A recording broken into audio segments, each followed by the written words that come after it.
G'day folks, Andy here from McDowall Manor.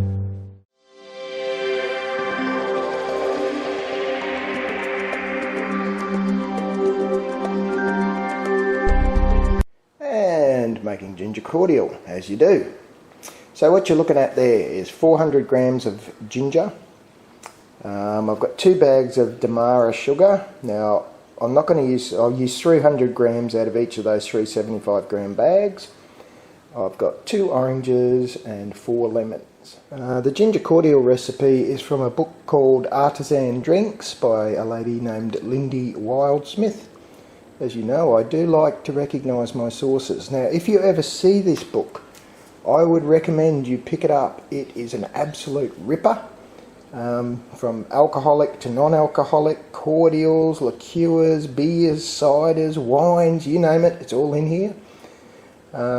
This recipe was originally hers, but I've tinkered with it a little, and I'll explain what I've changed as we go. I thought I'd give you a shot of the recipe in case you'd prefer to stick to hers. There it is in all its glory. But like I say, I will explain mine. Don't care whether you use hers or mine, quite frankly. I happen to like mine better.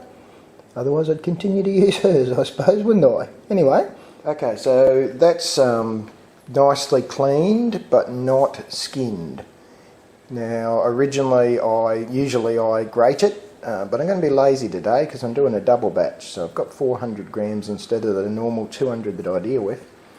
So I'm going to chop it up fine and shove it in a blender. So there it is, chopped up. I've also added 200 mils of water. So there we have it. I haven't gone overboard on blending. It's still in bits, as you can see. About equivalent to as if I'd grated it, funnily enough, which is what the recipe recommends. I'm going to shove that ground ginger into this container, along with 800 mils of water. Now that's a change. I've increased the water from the original recipe a fair bit. Lindy would have used 600 mil. I'm making a double batch of her original recipe. So I've used 800 plus the 200 that I put in when I blended it. I've just added the 600 grams of Demerara sugar, the zest of 2 lemons. I use a grater to zest a lemon. In the book she says you can use a peeler, like a potato peeler, but I'm buggered if I can manage it. Anyway, the zest of 2 lemons. So we're going to give that a good old-fashioned stir up, which I won't do too much on video because I need both hands for it, but anyway. And then you leave it overnight. You can put a cloth on it, or you can do what I do, which is just shove the damn lid on it and leave it on top of the fridge.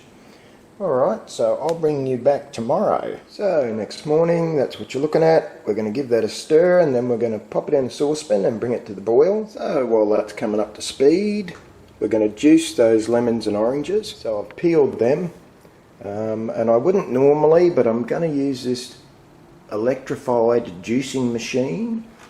Normally I just use my hand one, but I bought this thing on the cheap a while ago from a big name store. So I figure, what the hell, let's try it out and see if it works. So I've loaded 3 of the oranges and lemons in, that's all that'd fit. Anyway, let's turn it on and have a look, shall we? I'll put it on low. Oh my god!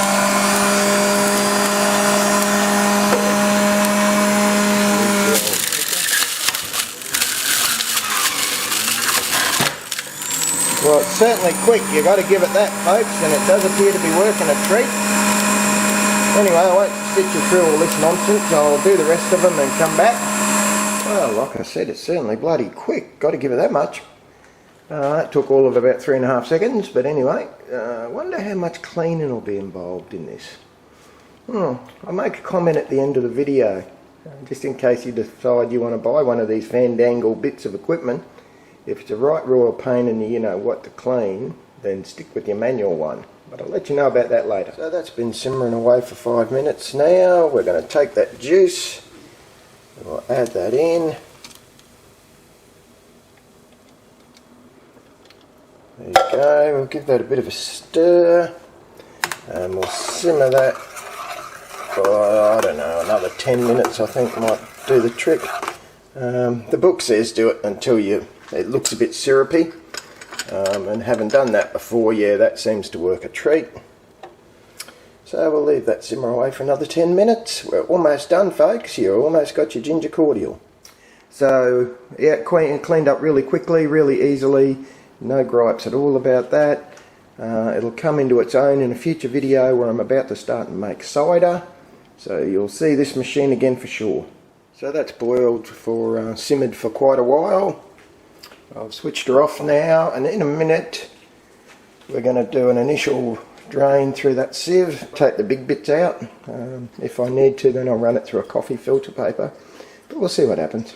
And so there it is, strained. That's the advantage of not blending too finely. Very few fragments in that. I'm not going to bother running that through the coffee filter. That's good to go. So it's really a case now of add some water, and you've got yourself a lovely drink. In winter you'd warm it, and in summer you drink it cold on ice. But I'll show you what I'm going to do, because I'm going to do something slightly different. I happen to have one of those soda machines. The brand's not important. There's a couple of brands over here.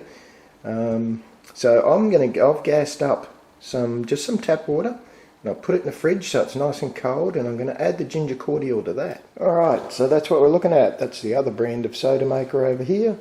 I'm about to pour that into the glass so you can have a look at it. I may have cheated and done a couple of taste tests till I got the ratio of cordial to water right, but we'll see how it goes. Okay, here we go, folks. Close up on the glass so you can see that it does foam like a beauty. And now let's see how that tastes, shall we?